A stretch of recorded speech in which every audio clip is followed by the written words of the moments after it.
ഇന്ന് 241 ദിനം.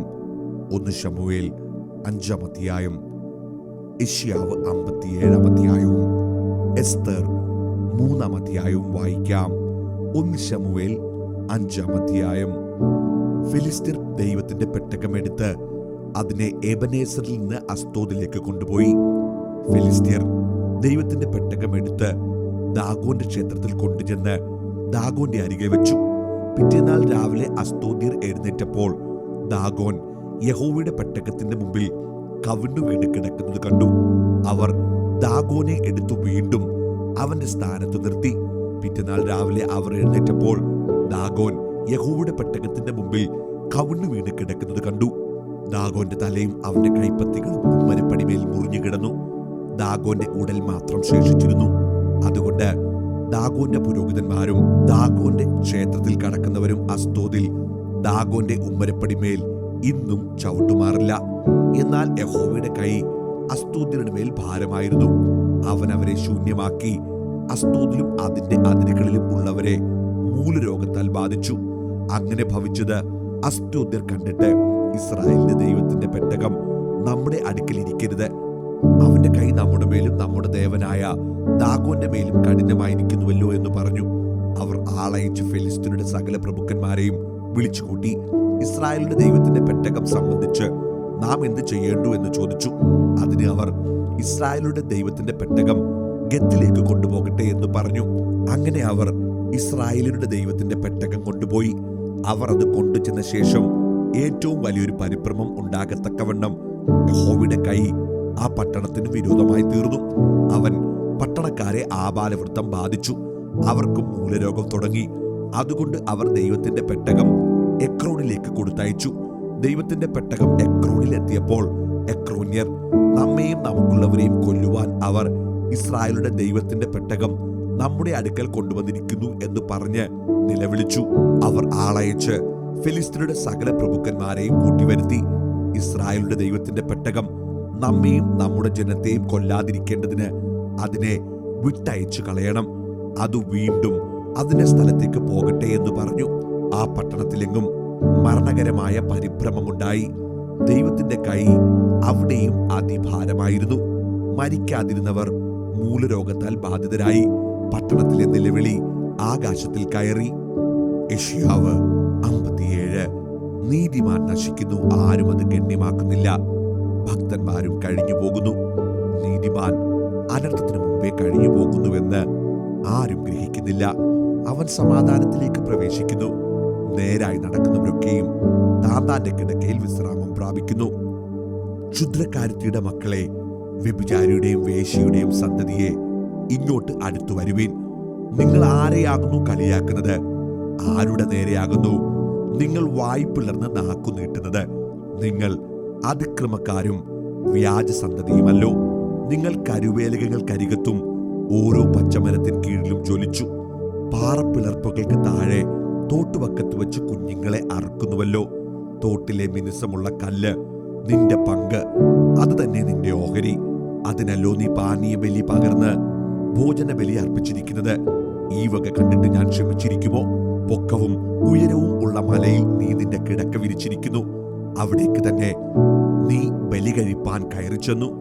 കതകിനും കട്ടളയ്ക്കും പുറകിൽ നീ നിന്റെ അടയാളം വെച്ചു. നീ എന്നെ വിട്ടുചെന്ന് മറ്റുള്ളവർക്ക് നിന്നെ തന്നെ അനാവൃതമാക്കി കയറി നിന്റെ കിടക്ക വിസ്താരമാക്കി അവരുമായി ഉടമ്പടി ചെയ്ത് അവരുടെ ശയനം കൊതിച്ച് ആംഗ്യം നോക്കിക്കൊണ്ടിരിക്കുന്നു. നീ തൈലവും കൊണ്ട് മോലേക്കിന്റെ അടുക്കൽ ചെന്ന് നിന്റെ പരിമളവർഗം ധാരാളം ചെലവ് ചെയ്തു. നിന്റെ ദൂതന്മാരെ ദൂരത്തയച്ച് പാതാളത്തോളം ഇറങ്ങിച്ചെന്നു. വഴിയുടെ ദൂരം കൊണ്ട് നീ തളർന്നു പോയിട്ടും അത് നിഷ്ഫലമെന്ന് നീ പറഞ്ഞില്ല. നിന്റെ കൈവശം ജീവശക്തി കണ്ടതുകൊണ്ട് നിനക്ക് ക്ഷീണം തോന്നിയില്ല. കപടം കാണിപ്പാനും എന്നെ ഓർക്കുകയോ കൂട്ടാക്കുകയോ ചെയ്യാതിരിപ്പാനും നീ ആരെയാകുന്നു ശങ്കിച്ചു ഭയപ്പെട്ടത്? ഞാൻ ബഹുകാലം മിണ്ടാതിരുന്നിട്ടല്ലയോ നീ എന്നെ ഭയപ്പെടാതിരിക്കുന്നത്? നിന്റെ നീതി ഞാൻ വെളിച്ചു താക്കും. നിന്റെ പ്രവൃത്തികളോ നിനക്ക് പ്രയോജനമാകില്ല. നീ നിലവിളിക്കുമ്പോൾ നിന്റെ വിഗ്രഹ സമൂഹം നിന്നെ രക്ഷിക്കട്ടെ. എന്നാൽ അവയെ ഒക്കെയും കാറ്റു പാറ്റിക്കൊണ്ടുപോകും. ഒരു ശ്വാസം അവയെ നീക്കിക്കളയും. എങ്കിലും എന്നെ ആശ്രയിക്കുന്നവൻ ദേശത്തെ അവകാശമാക്കി എന്റെ വിശുദ്ധ പർവ്വത്തെ കൈവശമാക്കും. നികത്തുവീൻ, നികത്തുവീൻ, വഴിയൊരുക്കുവീൻ, എന്റെ ജനത്തിന്റെ വഴിയിൽ നിന്ന് ഇടർച്ച നീക്കിക്കളവീൻ എന്ന് അവൻ അരുളി ചെയ്യുന്നു. ഉന്നതനും ഉയർന്നിരിക്കുന്നവനും ശാശ്വതവാസിയും പരിശുദ്ധൻ എന്ന നാമമുള്ളവനുമായവൻ ഇപ്രകാരം അരുളി ചെയ്യുന്നു: ഞാൻ ഉന്നതനും പരിശുദ്ധനുമായി വസിക്കുന്നു. താഴ്മയുള്ളവരുടെ മനസ്സിനും മനസ്താപമുള്ളവർ ഹൃദയത്തിനും ചൈതന്യം വരുത്തുവാൻ മനസ്താപവും മനോവിനയമുള്ളവരോട് കൂടെയും വസിക്കുന്നു. ഞാൻ എല്ലായ്പ്പോഴും വാദിക്കയില്ല, എല്ലായ്പ്പോഴും കോപിക്കുകയുമില്ല. അല്ലെങ്കിൽ അവരുടെ ആത്മാവും ഞാൻ സൃഷ്ടിച്ചിട്ടുള്ള ദേഹികളും എന്റെ മുമ്പിൽ നിന്ന് ക്ഷയിച്ചു പോകുമല്ലോ. അവരുടെ അത്യാഗ്രഹത്തിന്റെ അകൃത്യ നിമിത്തം ഞാൻ കോപിച്ച് അവരെ അടിച്ചു. ഞാൻ കോപിച്ചു മുഖം മറച്ചു. എന്നാറെ അവർ തിരിഞ്ഞ് തങ്ങൾക്ക് തോന്നിയ വഴിയിൽ നടന്നു. ഞാൻ അവരുടെ വഴികളെ കണ്ടിരിക്കുന്നു. ഞാൻ അവരെ സൗഖ്യമാക്കും. ഞാൻ അവരെ നടത്തി അവർക്ക് അവരുടെ ദുഃഖിതന്മാർക്ക് തന്നെ വീണ്ടും ആശ്വാസം വരുത്തും. ഞാൻ അധരങ്ങളുടെ ഫലം സൃഷ്ടിക്കും. ദൂരസ്ഥനും സമീപസ്ഥനും സമാധാനം, സമാധാനം എന്നും ഞാൻ അവരെ സൗഖ്യമാക്കുമെന്നും യഹോവ അരുളി ചെയ്യുന്നു. ദുഷ്ടന്മാരോ കലങ്ങി മറിയുന്ന കടൽ പോലെയാകുന്നു. അതിന് അടങ്ങിയിരിപ്പാൻ കഴിയുകയില്ല. അതിലെ വെള്ളം ചേറും ചെളിയും മേലോട്ട് തള്ളുന്നു. ദുഷ്ടന്മാർക്ക് സമാധാനമില്ല എന്ന് എന്റെ ദൈവം അരുളി ചെയ്യുന്നു. എസ്തർ 3. അനന്തരം അഹശ്വേരോശ് രാജാവ് ആഗാഗ്യനായ ഹമ്മേദാദയുടെ മകൻ ഹാമാന് കയറ്റവും ഉന്നത പദവിയും കൊടുത്തു. അവന്റെ ഇരിപ്പിടം തന്നോടുകൂടെ ഇരിക്കുന്ന സകല പ്രഭുക്കന്മാരുടെയും ഇരിപ്പിടങ്ങൾക്ക് മേലായി വെച്ചു. രാജാവിന്റെ വാതിക്കലെ രാജഭൃത്യന്മാരൊക്കെയും ഹാമാനെ കുമ്പിട്ട് നമസ്കരിച്ചു. രാജാവ് അവനെ സംബന്ധിച്ച് അങ്ങനെ കൽപ്പിച്ചിട്ടുണ്ടായിരുന്നു. എങ്കിലും മൊർദെഖായി അവനെ കുമ്പിട്ടില്ല, നമസ്കരിച്ചതുമില്ല. അപ്പോൾ രാജാവിന്റെ വാതിക്കലെ രാജഭൃത്യന്മാർ മൊർദെഖായിയോട്, നീ രാജകൽപ്പന ലംഘിക്കുന്നത് എന്ത് എന്ന് ചോദിച്ചു.